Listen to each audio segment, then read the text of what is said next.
Assalamualaikum warahmatullahi wabarakatuh. Di sini saya akan menjelaskan tentang pemberontakan PKI tahun 1948 atau juga disebut peristiwa Madiun.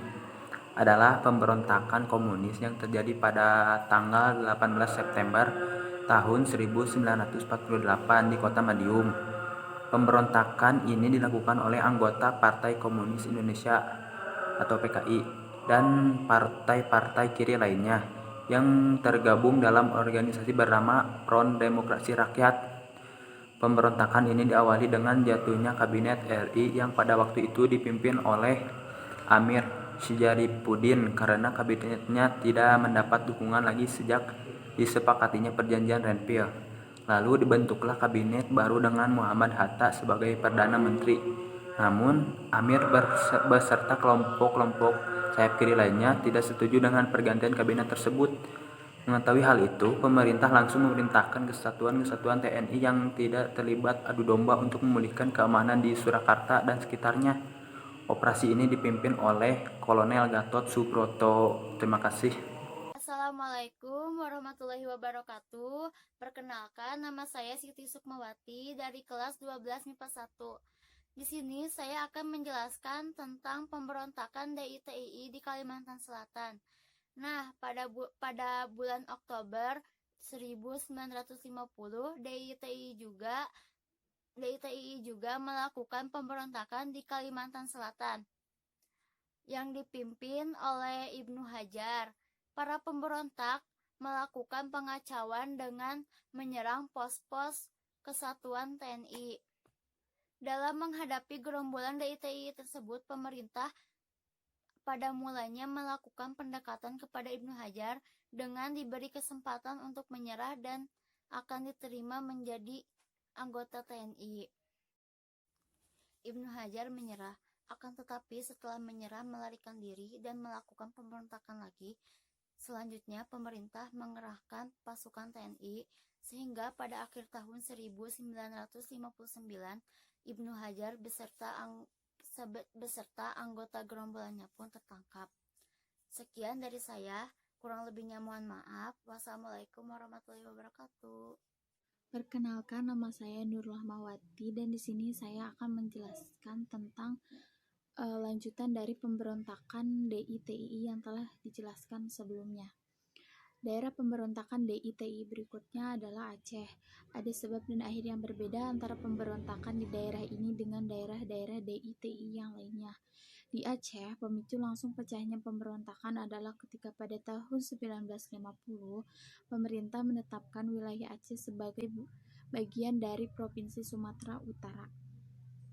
Para ulama yang tergabung dalam Persatuan Ulama Seluruh Aceh atau PUSA menolak hal ini. Bagi mereka, pemerintah terlihat tidak menghargai masyarakat Aceh yang telah berjuang membela republik.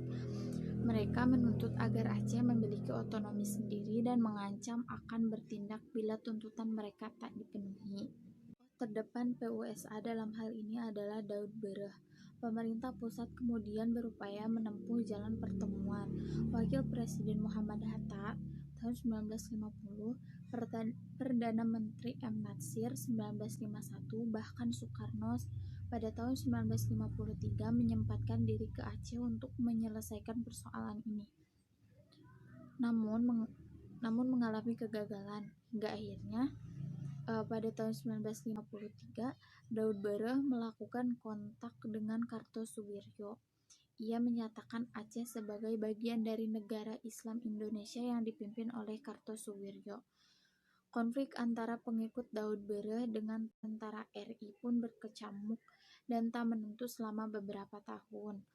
Sebelum akhirnya pemerintah mengakomodasikan dan menjadikan Aceh sebagai daerah istimewa pada tahun 1959. 3 tahun setelah itu, Daud Bereh kembali dari pertemuan yang telah selesai dan ia pun mendapatkan pengampunan. Sekian penjelasan dari saya, terima kasih. Pemberontakan PRRI dan Permesta. Munculnya pemberontakan PRRI bermula dari adanya persoalan dalam tubuh Angkatan Darat berupa kekecewaan atas minimnya kesejahteraan tentara di Sumatera dan Sulawesi. Kekecewaan tersebut diwujudkan dengan pembentukan Dewan-Dewan Daerah sebagai alat perjuangan tuntutan pada Desember 1956 dan Februari 1957, seperti Dewan Banteng di Sumatera Barat, Dewan Gajah di Sumatera Utara, Dewan Garuda di Sumatera Selatan, Dewan Mangune di Sulawesi Utara. Ahmad Hussein lalu mengultimatum pemerintah pusat, menuntut agar Kabinet Juanda mengundurkan diri dan menyerahkan mandatnya kepada Presiden. Tuntutan tersebut jelas ditolak pemerintah pusat. Krisis pun akhirnya memuncak ketika pada tanggal 15 Februari 1958, Ahmad Hussein memproklamasikan berdirinya pemerintahan revolusioner PRRI di Padang, Sumatera Barat. Seluruh Dewan Perjuangan di Sumatera dianggap mengikuti pemerintahan ini. Sebagai Perdana Menteri PRRI ditunjuk Mr. Syafruddin Prawinegara. Pemerintah pusat tanpa ragu-ragu langsung bertindak tegas. Operasi militer dilakukan untuk menindak pemberontak diam-diam ternyata didukung Amerika Serikat. Amerika Serikat berkepentingan dengan pemberontak ini karena kekhawatiran mereka terhadap pemerintah pusat Indonesia yang bisa saja semakin dipengaruhi komunis. Pada tahun itu juga, pemberontakan PRRI dan Permesta berhasil dipadamkan. Assalamualaikum warahmatullahi wabarakatuh. Perkenalkan, saya Siti Fitri Alawiyah. Saya dari kelompok 2, Pelajaran Sejarah Indonesia. Di sini saya akan menjelaskan tentang gerakan 30 September PKI yang terjadi pada tahun 1965. Nah, di sini siapa sih yang nggak tahu tentang PKI? Yang dimana banyak sekali pada saat itu korban-korban yang dibunuh secara tidak lazim oleh anggota-anggota PKI tersebut. Nah, setidaknya ada 7 teori yang mengenai peristiwa yang terjadi pada tahun 1965 ini. Yang pertama, ada gerakan 30 September merupakan persoalan internal Angkatan Darat. Hal ini misalnya yang didasarkan pada pernyataan pemimpin PKI tersebut, yaitu Letnan Kolonel Untung. Beliau menyatakan bahwa para pemimpin Angkatan Darat hidup bermewah-mewah dan memperkaya diri sehingga mencemarkan nama baik Angkatan Darat. Kemudian teori yang kedua itu adalah dalam gerakan 30 September PKI itu adalah CIA. Teori ini berasal antara lain dituliskan atau kemudian teori yang kedua itu adalah dalam gerakan 30 SPKI ini adalah CIA. Nah, teori ini menjelaskan bahwa Amerika Serikat itu sangat khawatir bahwa Indonesia itu akan terjatuh pada tangan komunis. Kemudian teori yang ketiga itu adalah pertemuan antara kepentingan Inggris dan Amerika Serikat. Nah, menurut teori ini dijelaskan bahwa gerakan 30 September PKI ini adalah titik temu antara keinginan Inggris yang ingin sikap konfrontatif Soekarno terhadap Malaysia bisa diakhiri melalui pengunggulan kekuasaan Soekarno. Nah, dengan berkeinginan Amerika Serikat agar Indonesia terbebas dari komunisme. Kemudian teori yang keempat itu adalah Soekarno adalah dalam gerakan 30 September. Nah, teori ini dijelaskan bahwa Soekarno itu berkeinginan melenyapkan kekuatan obsesi terhadap dirinya yang berasal dari sebagian perwira tinggi Angkatan Darat. Nah, oleh sebab itu maka PKI dekat dengan Soekarno atau partai pimpinan tersebut.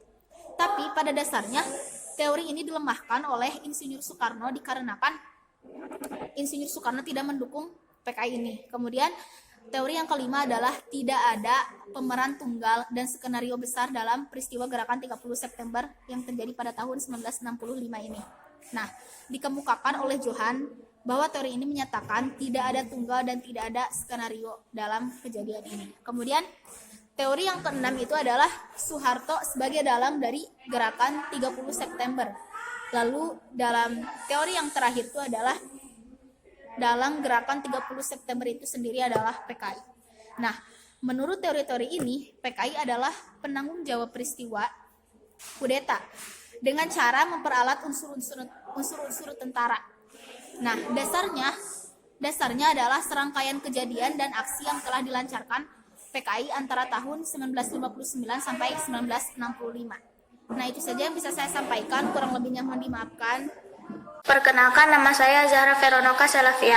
Saya akan melanjutkan materi yang telah disampaikan oleh Siti Fitri Alawiyah. Di tingkat pusat, PKI mulai berusaha dengan sungguh-sungguh untuk duduk dalam kabinet. Pada tahun-tahun sebelumnya, partai ini umumnya hanya melancarkan kritik terhadap pemerintah, khususnya para menteri yang memiliki pandangan politik yang berbeda dengan mereka. Sedangkan di daerah, persoalan-persoalan yang muncul tampaknya malah lebih pelik lagi karena bersinggungan dengan konflik yang lebih radikal. Hal ini sebagian merupakan akibat dari masalah-masalah yang ditimbulkan oleh program di bidang agraria, di mana PKI segera melancarkan apa yang disebut sebagai kampanye aksi sepihak. Aksi ini merupakan upaya mengambil alih tanah milik pihak-pihak mapan di desa dengan paksa dan menolak janji-janji bagi hasil lama. Dalam aksi pengambil alihan tanah, terutama di Jawa Tengah dan Jawa Timur, juga Bali, Jawa Barat dan Sumatera Utara, massa PKI pun terlibat dalam pertentangan yang sengit dengan tentu saja para tuan tanah, juga kaum birokrat dan para pengelola yang berasal dari kalangan tentara. Para tuan tanah kebetulan pula kebanyakan berasal dari kalangan muslim yang taat dan pendukung PNI. Kondisi ini pada akhirnya menyebabkan PKI, khususnya di Jawa Timur, segera saja berhadapan muka dengan para santri NU. Selama tahun 1964, perlawanan terhadap aksi sepihak semakin lama semakin kuat. Kekerasan jadinya semakin kerap terjadi. Di Jawa Timur, tindak balasan anti PKI dipelopori oleh kelompok pemuda NU, yaitu Ansor. Hubungan Angkatan Darat dengan PKI sendiri pada masa itu juga kian memanas. Sindiran dan kritik kerap dilontarkan para petinggi PKI terhadap AD. Pada bulan-bulan awal tahun 1965, PKI menyerang para pejabat anti PKI dengan menuduhnya sebagai kapitalis birokrat yang korup.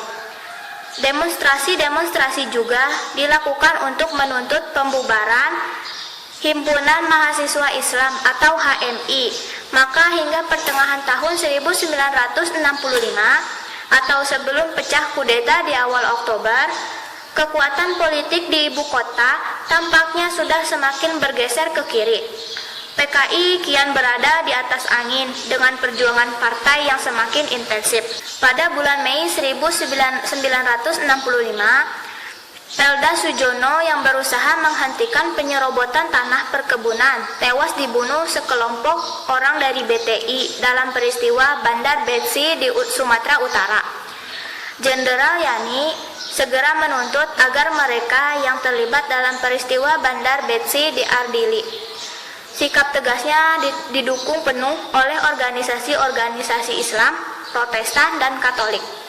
Sementara di Mantingan, PKI berusaha mengambil paksa tanah wakaf Pondok Modern Gontor seluas 160 hektar. Sebuah tindakan yang tentu saja semakin membuat marah kalangan Islam. Apalagi 4 sebelumnya telah terjadi peristiwa Kanigoro Kediri, di mana BTI telah membuat kacau peserta mental training pelajar Islam Indonesia dan memasuki tempat ibadah saat subuh tanpa melepas alas kaki yang penuh lumpur, lalu melecehkan Al-Quran. Suasana pertentangan antara PKI dengan AD dan golongan lain non-PKI pun telah sedemikian panasnya menjelang tanggal 30 September 1965. Apalagi pada bulan Juli sebelumnya, Soekarno tiba-tiba jatuh sakit.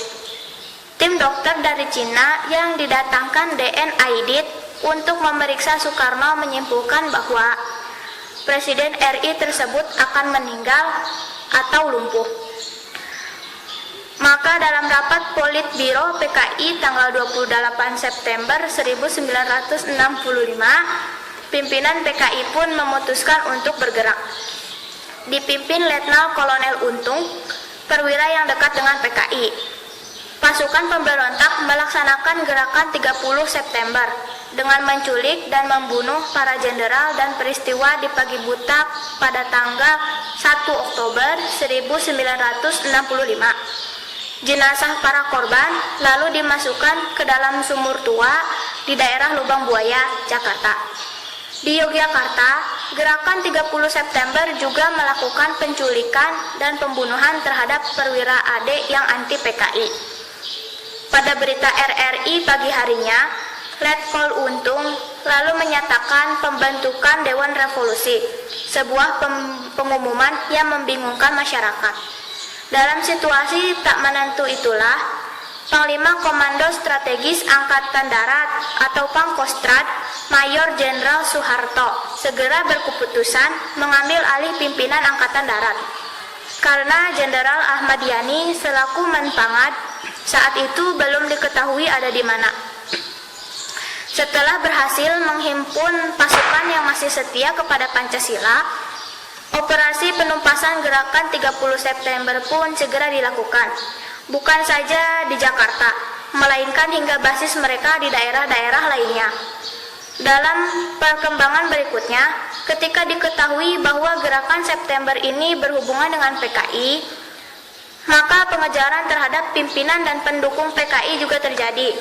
Bukan saja oleh pasukan yang setia pada Pancasila, tetapi juga dibantu oleh masyarakat yang tidak senang dengan sepak terjang PKI.